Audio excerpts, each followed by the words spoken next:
ladies and gentlemen. So now we are in Sinharaja Rain Forest and it's just nomen omen. Look, we are wet like mice to our skin. We were cut by the monsoon rain and we feel amazing, just amazing. Like new babies washed for the skin and happy.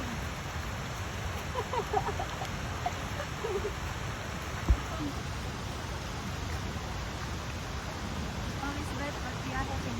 The temperature is great, very kind.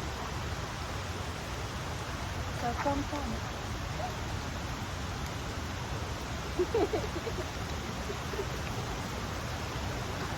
And I have black cameraman. Lovely guy.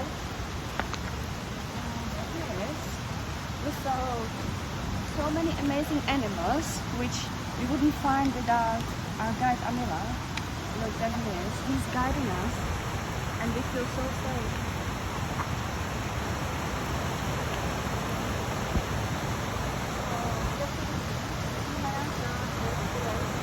It's a must if you are in Sri Lanka.